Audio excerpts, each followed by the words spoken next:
Hey y'all, it's your captain for all things creative coming at you with Love is Blind UK season 1. Who knows if there'll be another one? Episode 6 through 9 review.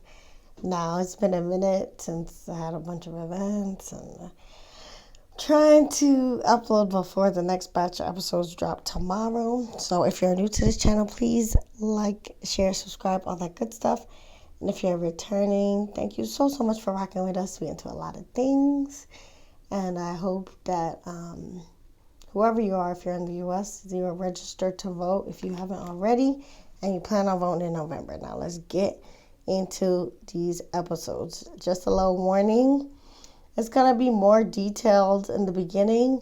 But then 8 and 9 is going to be kind of like a shorter summary because 9 was pretty boring. So, let's start with episode 6. So, we have Nicole and Benaya talking, and one of the main things that happens is Nicole says that she doesn't give her body to just anybody and that she waited to have relations till after she was 20. So, she doesn't want to, give the best of herself to Benaya yet. And this is going to be important come episode 8, if you know, you know. So, according to Nicole, she does not give her cookies away. She keeps them in the jar, even on Benaya right now. So then Freddie admits to Catherine that he had cheated on an ex-girlfriend in the past when he was like in his 20s. And this gives Catherine all the ammo she needs to treat him dirty and to basically degrade him further. Next you see Emma Willis, the host, and her husband meet the couples on the honeymoon and tell them this is their last day. So they need to prepare to introduce, everyone to everyone's family and friends. And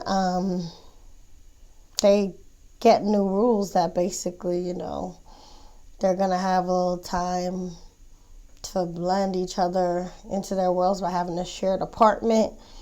And, they basically leave the couples to have one last group kickback. Now, Jasmine assures Demi that she's going to have her back if anyone tries to hurt her. And Freddie is commiserating to the guys that Catherine has been distant and treated him different since she found out that he cheated. So Catherine and Demi finally have a girl-on-girl, heart-to-heart talk, which Catherine needed to have before if she claimed to have cared about Demi. But they basically say they care about one another, and then Catherine gonna go play so concerned, acting like Demi is so unhappy, even though she's all up in the Kool-Aid and don't know the flavor. And basically, calls out Demi for being more quiet. And then she said that she and Freddie are both worried about her. So she basically insinuated that there's trouble in paradise, even though she hasn't really been around them, right? Then Bobby warns Ollie that Jasmine is best friends with Demi. And she's worried because Jasmine had basically said the night before when they was kikiing and wearing face masks that she was going to press Ollie about if he really liked Demi or not. Then when Bobby and Ollie are talking, Jasmine basically squeezes herself between them, comes over, and just goes in on Ollie about if he's treating Demi good. And she calls Demi insecure, which was not that great. But she doesn't let her foot up off his neck about needing to reassure Demi because honestly, Ollie can do a little more for Demi in public. Even just like sitting next to her, getting her a drink, doing chivalrous things, like saving her a seat, things like that. And they don't have to be all lovey-dovey, but he could definitely show her more concern and just plain chivalry. So I was kind of on Jasmine's side, even though it does seem like it's a conspiracy to make Ollie seem like this bad guy, So when Demi comes over, Bobby and Jasmine finally leave them to actually talk to each other instead of talking to Ollie about the two of them. And then Ollie basically asked Demi what has she been saying to the other people. because he's feeling like for everybody to be coming at him like this, she must have had said something to them. Demi's like, no, I haven't said anything. So he realizes that the vibes with the other people are off concerning him, and he's like, listen, I don't want to be here. And even though Demi tries to reassure him and says, how he's not the villain and she hasn't said anything bad, and she tries to cuddle up to him, he storms off and leaves Demi, which makes me side-eye Ollie. It makes everyone worried about Demi all over again, So it's like everybody made a bad situation, but at the same time, Ollie does need to treat Demi better, because all this distancing, like leaving without her, honestly, like the chivalrous thing would have been to leave with her. Like, why does she have to walk home alone out of everybody on her honeymoon, So even though I think everybody made things worse by pressing Ollie in this way, Ollie needs to be more mindful and respectful of Demi, period, as a gentleman. Like, why she has to walk home alone. It's reinforcing all the negative things that people said about him. So then Catherine and Freddie have a scene where he cries about her judging him about cheating. And she tells him that every day is not going to be rainbows and sunshine, so she has the right to feel a way about what he said about cheating. And again, Catherine's acting like he cheated on her. She could have had a more productive conversation and, just ask him questions about whatever her fears are, but instead she's basically emotionally manipulating him by like being distant, not letting him in, on whatever it is she feels about how he's cheating and making him suffer, so it's like Catherine is just getting a rise out of, making Freddie feel bad, which I don't like, So then Ollie has a scene where he kind of low-key breaks up with Demi, and he says that she's not herself, apparently, according to everybody else. And then he's not himself either, because he has to be on defense while everyone's attacking him. So he's saying while he's glad that the process brought them together, he wonders if the process is also hindering them instead of helping them, which I do kind of agree with the people adding more drama. And then she tells him that they may have stopped growing at the honeymoon setting, but the real world setting is a better chance for them to see how they work and how they can grow. So he hangs in there, but Ollie was checked out. Like, he looked like he was 2 steps away from leaving. So then the couples move into their shared apartment, and Benaiah gives Nicole a ring, since his proposal was truly spontaneous at the cafe and he did it without a ring. And he says the ring symbolized him welcoming her into his family and his life. And I still find them cute. And then Tom and Maria have their first fight, I guess, about him judging her makeup artist job. And low-key, I think he's just judging her in general, because he thinks that she's more shiftless than he is, because she had made the comment about wanting to stay at home with the kids. And he started talking about how he values hard work and whatnot. She gets to roll her eyes. And he then says in a confessional that he would assume that a makeup artist is more shallow and more overly concerned about appearances. And Tom is given that Kevin Samuels kind of guy who's wondering about what the woman is bringing to the table, And he doesn't have a provider instinct that I think Maria wants in a man. So I don't see them working out. And Maria basically says she doesn't want to live with a judgmental man. And they cry, and the episode goes off when he leaves the bed and she's crying into her pillow. Episode 7 starts with Steven cooking for Sabrina, and I love them too. And I was thinking about who Sabrina reminded me of, and actually she reminded me of a brunette Sabrina Carpenter, and the vibes are good between them. And then you see Demi leave a passive-aggressive note for Ollie to put up the toilet seat, or put that down the toilet seat rather, but they make a joke out of it as well. And then there's a scene of Freddie and Catherine shopping, and he's trying to, be his little funny self and talk to her, and she is getting annoyed and criticizing everything he does by saying things like he jokes too much and he needs to stop touching her too much since she's not a dog, and she's rolling her eyes. And I see Freddie getting so sad, And I feel like Catherine just doesn't like him, or she's trying to make him feel insecure about their relationship to get, a leg up. But it's very toxic, and she's making an environment so toxic that Freddie is gonna stop being himself. And I think that if he wants to listen to her and tone down his personality and stop joking, that's not going to work for him, because he can't keep changing himself and dimming his light to the point that he becomes a different person, because that means that she just wants a different person and not him. So then Demi and Ollie cook for her friends, and he seems stressed out because I think he's doing most of the cooking, and it's like vegan nachos and things like that because Ollie's vegan. And it's hard to read the vibes between them, but later on we find out it's because he has ADHD, so it's like even the cooking scene again, the vibe is a little off because Ollie has struggles with, concentrating on different things.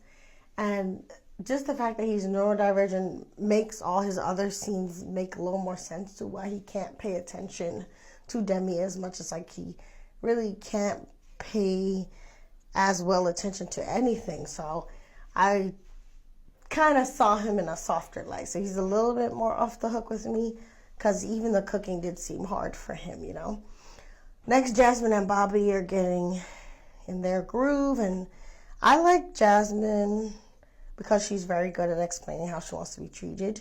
And she did her homework on Bobby, and she found out that he was a video vixen with other video vixens, and he gets a little speech about how she don't want to, have to feel like she has to dig up things and check up on him as such. She wants him to be transparent, like share things without her actually, having to always dig and prod and ask, and he apologized and basically says that he's not like the guys in her past, and he's going to give her the reassurance and the truth, and they kiss.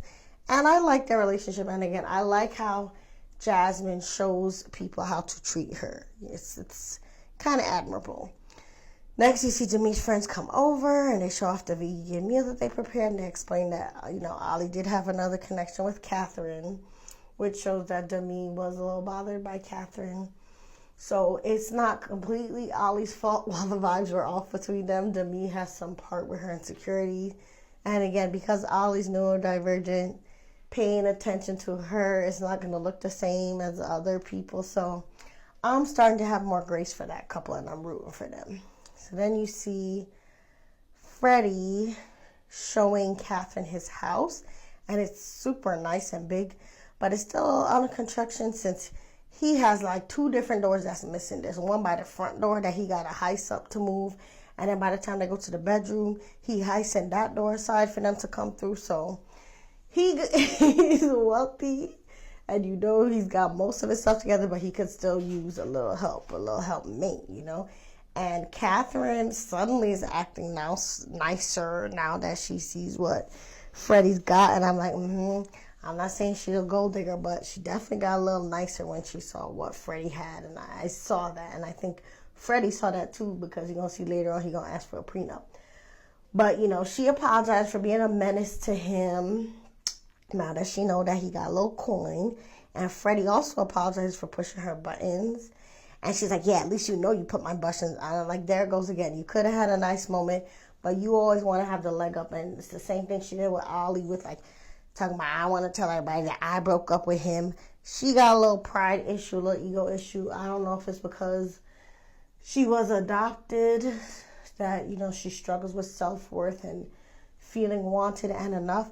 But she needs to go to therapy because she can't be walking around making her partners and loved ones suffer and having to make them feel less than so she could feel like she's something. It's really toxic. Next, you see Maria and Tom having a date where she warns him about PDA being offensive to her family and culture, and he asks her what her dad would have thought of them, and she gets teary because he had passed during COVID lockdown, so she never got a chance to say goodbye, and she realized that her dad wouldn't get to meet her husband, But they're making a moment of comfort and reassurance, even though it got a little sad. Next, you see Ali and Demi talk about, what she observed about him, about how he be pacing and he can't concentrate on things. And then he admits outright that he has very severe ADHD and that it's so severe that he has never even finished a book in his life. And again, I like how patient Demi is with Ali. I'm warming up to this couple now that I know that he's neurodivergent and now that Demi's gaining more confidence about herself. So it's only going up from that abysmal honeymoon. So next you see Freddie bringing Catherine to his family. Is he in family with his friend? I'm getting tongue-tied because I'm trying to rush. But seeing Freddie with his family brought a tear to my eyes because they were so loving. And they compliment Catherine's looks. And they show love to Freddie before grilling Catherine. And his family, they talk about how faithful he is. And Catherine made a small face since she knew he had cheated. But leave it to your family to say you the moon and the stars. But they say that they want to find love. And then he asked Jack, his brother, to be his best man. And Freddie hugs him. And I was crying because that bond between him and the brother is special because the brother has special needs. So the mom was saying, well, he probably don't understand exactly what you're saying yet, but he gonna be there for you. And you could tell the brother just want to be there. He don't know where he going, but he happy to be there. And it was just so sweet.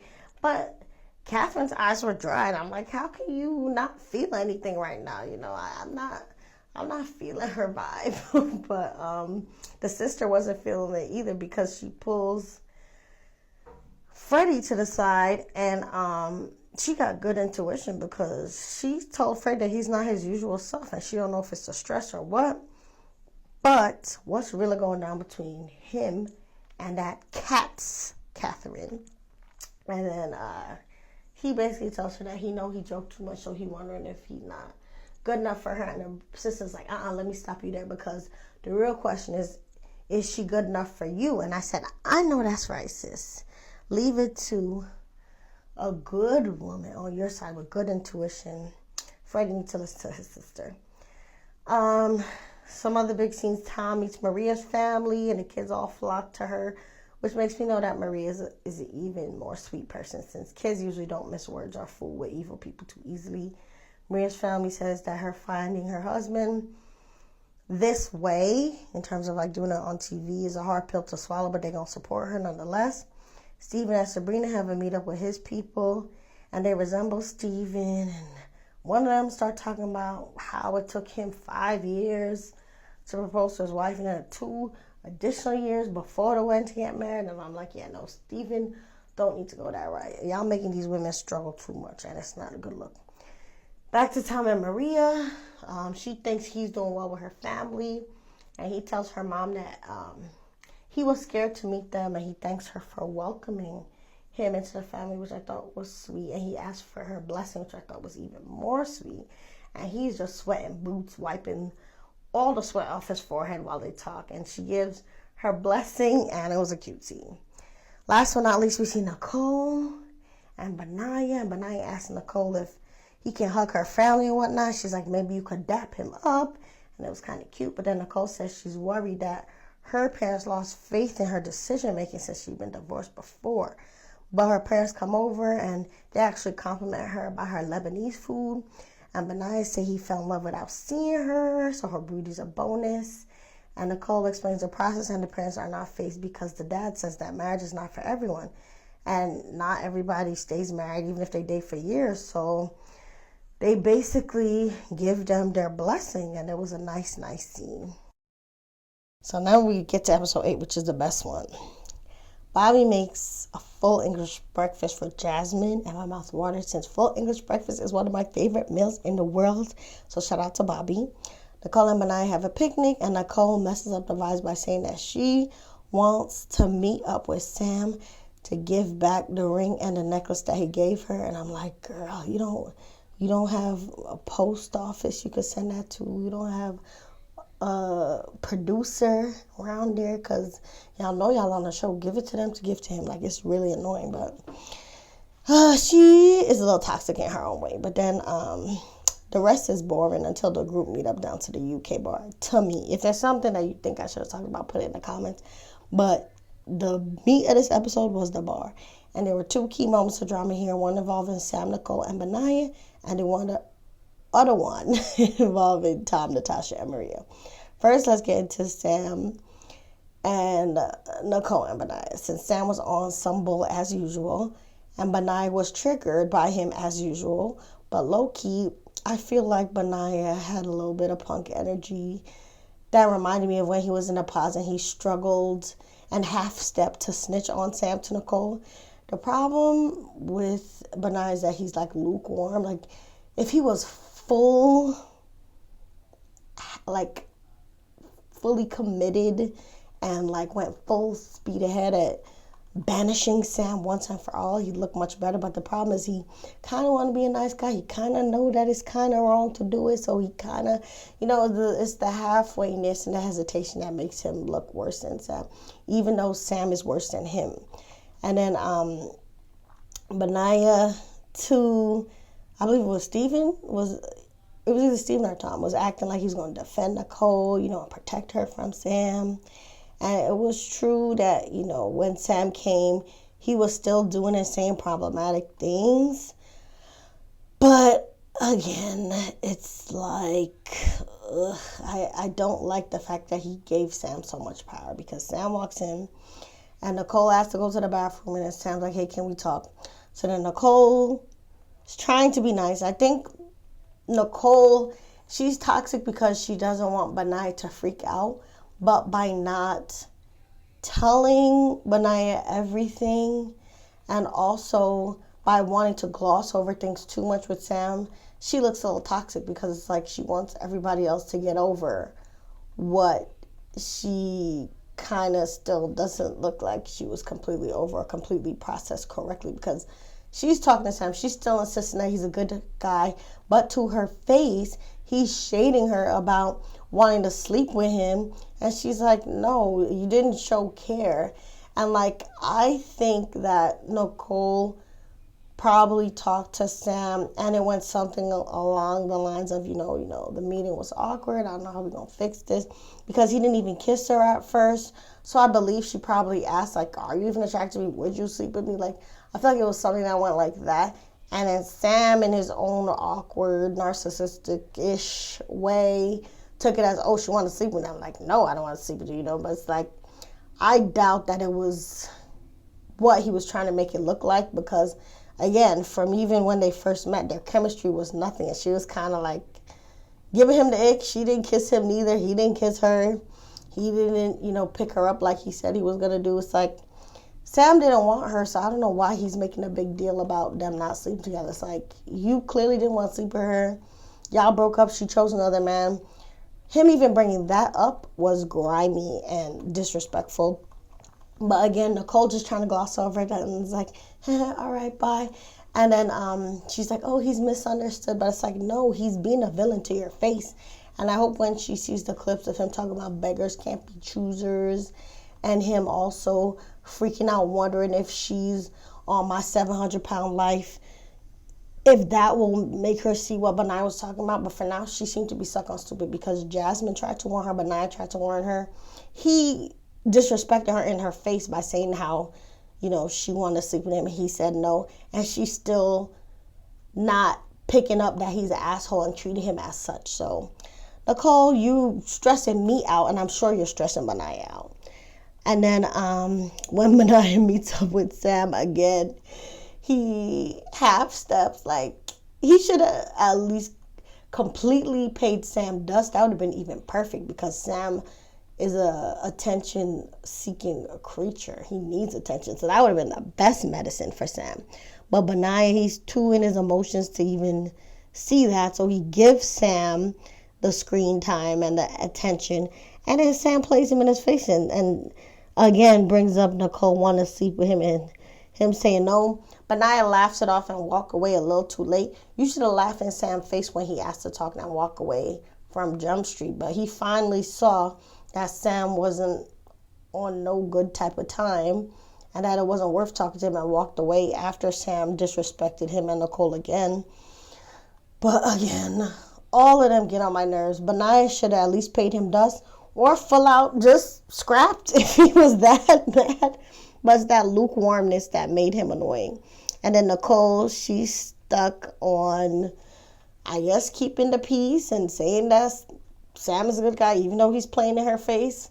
So all of them annoyed me. Next scene with Tasha and Tom. Tasha and Tom are liars because Tasha, she's sitting there talking about, oh, I'm sorry, I putting on my lip gloss is rude. You know, something, I don't know what she was doing, but I know she was trying to flirt with Tom. She was not sorry for putting on her lipstick. She was trying to, you could tell she was trying to, get back in him, talking with him a little too long, knowing that he had a fiance, which was a little disrespectful. Tom was talking to her too long, talking about how I thought she was going to be more nerdy looking. That's a compliment.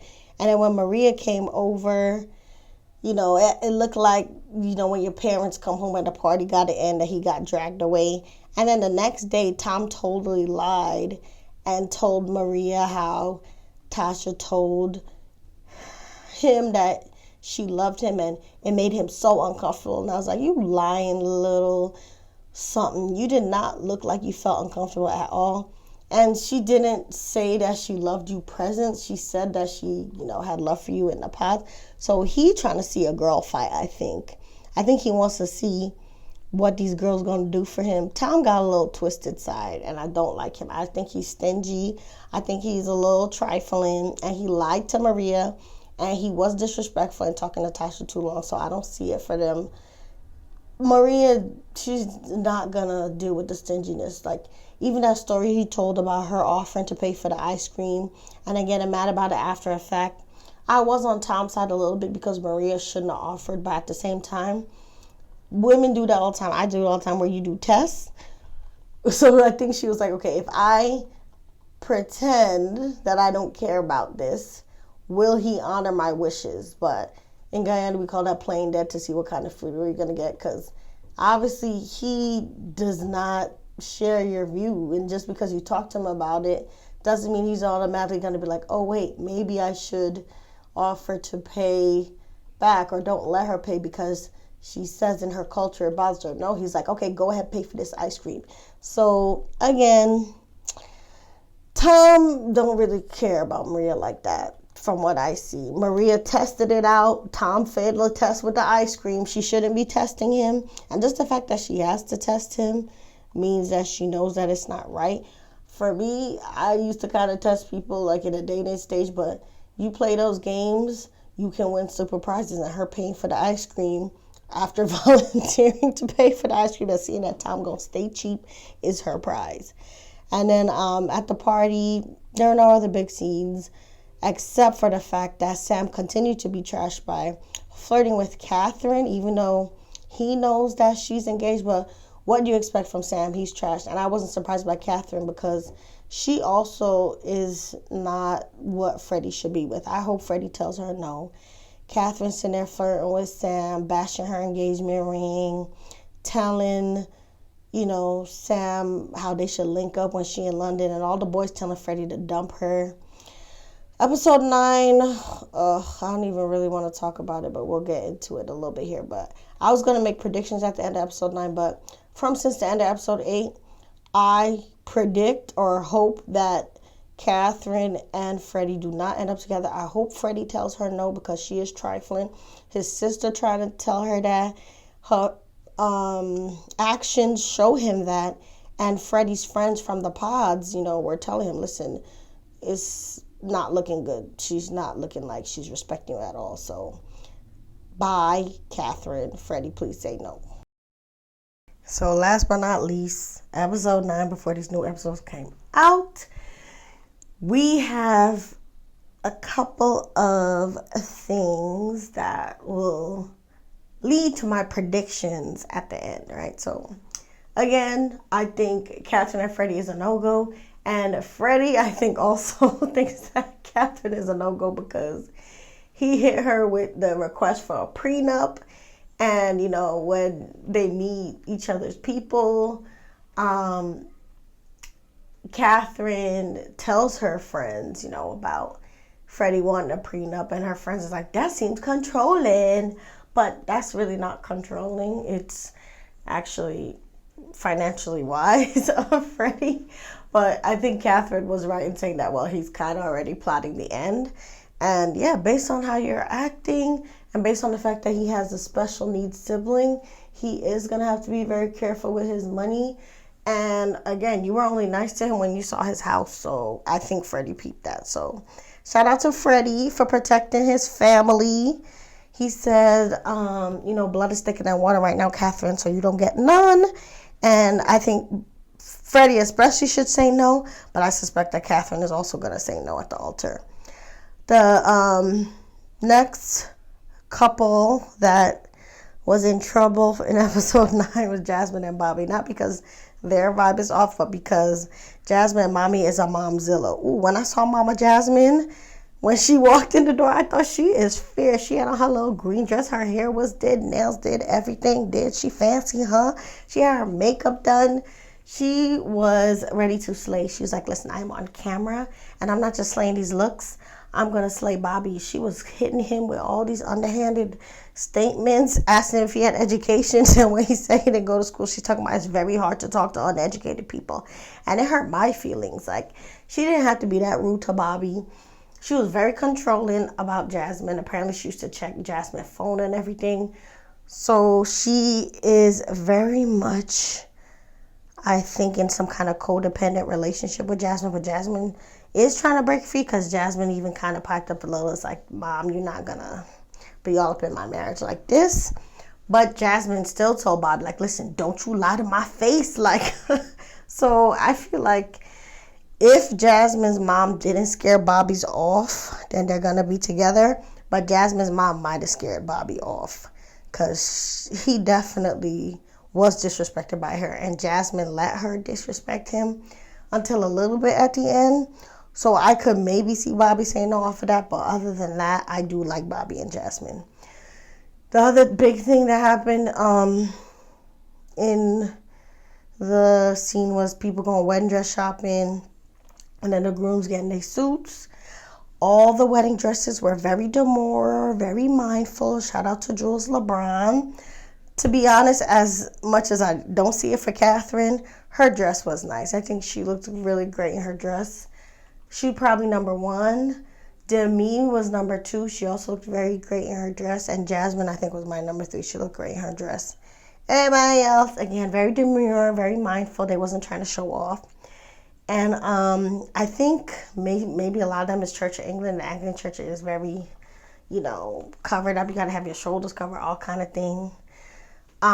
So maybe they was being demure and mindful because of that. But the fashions weren't as popular. Like, you remember AD's dress? Like, we weren't seeing none of that va-va-voom kind of stuff with the ladies. And, of course, the men's suits were all mid, whatever. In terms of predictions, again, number 1 couple has to be Steven and Sabrina. They're very unproblematic. They're our faves. Even though they have the distance thing and, Steven had to catch a whole flight to see her family, they seem like they're in it to win it. They didn't talk about the kid thing much. I thought that would be their big drama, but they seem like they're okay with everything unless that's going to come up and surprise us all. They look like they're in it to win it. Again, I think Bobby and Jasmine also could make it. Demi and Ollie, I'm opening up to them. I think they're my 3rd ranking couple to make it. I don't think Catherine and Freddie are going to make it.